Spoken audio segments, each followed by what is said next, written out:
Good day. This is Ray. Today is Thursday, March 13th, 2025. For me, another day of filling medications. Hope to see your family, friends, and loved ones are doing well and staying safe. So, my voice is probably a lot stronger today, but I am in some pretty significant pain, in particular my hands, and a little bit concerned about that because I have a doctor's appointment and I have to drive myself to it. So, days like that are some of the worst days for me, especially because I'm driving through a lot of traffic. But I'll get through it. I'll have my labs done, and that'll be that. So I didn't post a video last week. I was just not well enough to do that, and I was contemplating whether or not I was going to post one today. But I figured, I'd give it a go since I got my voice. Um, I have the day off, so I'm filling my medications a little bit earlier than I normally would. Um, I still have two more sets of medications to take, so I think I'll fill my last pill organizer before I go to bed tonight. Uh, but this has been a crazy couple of first weeks already, and I think my camera shows weird stuff, so forgive me. But financially, it's been something else. So I just paid like 660 something bucks towards my medical bill, which leaves me only 30 something bucks. Yeah, my camera's doing something crazy. I apologize for that. But leaves me like 30 something bucks away from hitting my deductible.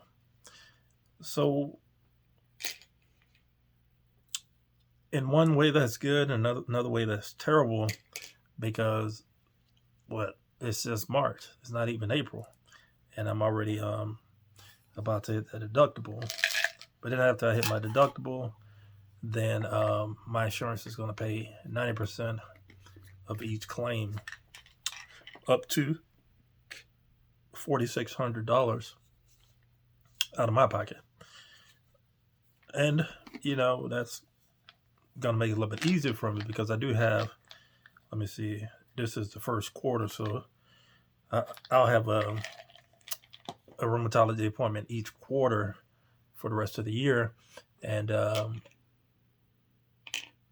at least it won't be as costly as it would have been if I didn't meet my deductible.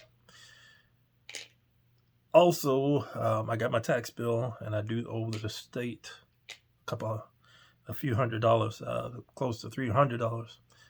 So I need to adjust my allowances on my tax form because it's apparent. I think for the past 2 years I've owed the state, and apparently I have too many allowances on that form,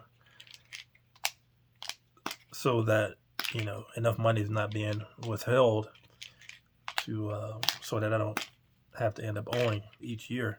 But anyway, the fact that I budget the way I do, and recently just got a bonus, I'm not in a tight financial position right now, which is great.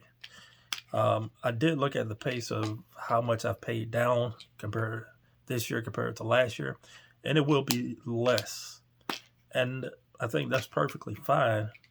At least the pace is slower than it was last year, because really last year I didn't have a plan. The plan was just to throw as much money as I could towards the debts that I had, and I thought that was the best mode of attack. But then I decided this year to focus on the one loan that I have left, which will be which means I have to pay it down no less than $825 a month. And I am on target, and will do that again this month. So that'll be 3 months in a row that I've been able to hit that target. And then I just have the rest of the year to deal with. But the reason I chose to do it over a period of a year is because of reasons like what I'm experiencing now. dealing with medical bills. I had prescriptions. I'm a homeowner. Um, dealing with the health challenges. Just never know if emergencies might arise. I do have a baby emergency fund, but I would rather be in a position where I'm not struggling to get by, and budgeting wisely. And I feel that this year is the year for that. I've been budgeting now since I don't have the numbers in front of me. May of 2021 was when I started to learn how to budget, and it's helped carry me this far. And I probably would have been stressed if I hadn't learned how to budget and really just only spend the money that I take in and assign that money to its different categories. It's something I was thinking about earlier is that people will tell you that you're missing life. You need to live more, this, that, and the other. And I get that. That's perfectly understandable. I've done a lot. I've traveled. I went to France when I was in high school, thanks to my parents. I traveled pretty much all over the country. Went to graduate school out west for a year, and lived out west for I would say a total of about 12 years, and then moved back east. I've traveled, so I don't really have a desire to do much. There is one trip I really want to make that I've started to think about planning for, and I'll share it in another video because I've created a budgeting sheet specifically for traveling, and it'll cover everything that I need to set money aside for. But it's probably not a trip that I'm going to take this year or next year, maybe the year after that. This year, after I pay my personal loan, I'll have my student loan left, and then I can focus on something like that. Ultimately, I want to pay off this home before I retire. Early retirement for me would be about 16, 18 years to be able to do that. And if it takes a very dedicated and serious effort to do this, so be it. I'm catching up for lost years. I mean, I was digging out of a huge debt, $115,000, $115,041.89. I believe that's the exact number. And now I'm at 42, I believe. I'm gonna cross over 40,000 before the summer. I'm gonna be underneath 40,000 before the summer, and which will be like still an expensive car, because I won't spend anything more. My boss was saying he won't spend anything more than $20,000 on the car, and that's probably the same for me. Maybe even less, but I'm not in the market for a car. But anyway, I'm sticking with the plan. I'm not looking left or right. I'm not keeping up with the Joneses these days. Just keeping up with the Kardashians.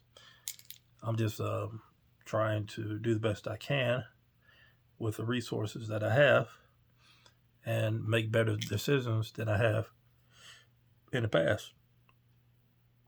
And I believe I'm at a good place mentally for handling finances. And I hope that you are too, or at least working on getting there, because it does take work. It takes discipline. It takes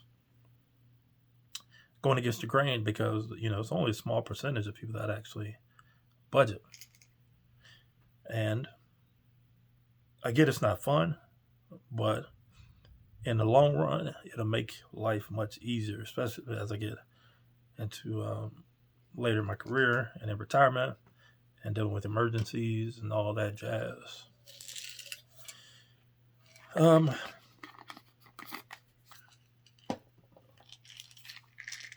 little bit down, to be honest. It's hard to talk about living with a chronic illness. My channel used to be Lucas Lifestyle. I forget what it was before, but I decided to focus on finances for my videos because that's where my passion is. That's where I really feel like I can make an impact. And I'm working on a lot of different things, budgeting spreadsheets, budgeting documents, as Word documents that people can write on, tutorials on using YNAB, which is you need a budget. They have some great tutorials, but I believe there's some things that can make it a little bit easier to use that particular app. It can be a little bit tricky, especially if you've never budgeted before, to dive into that app. I started using YNAB about a month after I learned how to budget on paper, and then it took me mentally maybe another month to get used to it. So I'm sorry, it took me about 2 months to get used to just using it on a regular basis. But it's been a game changer. Well, You Need a Budget is based on the envelope system, where you set aside money for each category, and it does it digitally. And that's something I'm not yet ready to talk about in an educated way. But I've mastered using YNAB to help me to make sure that I'm spending money the way I'm supposed to spend it. So I'm at the end of I fill 6 days of medications.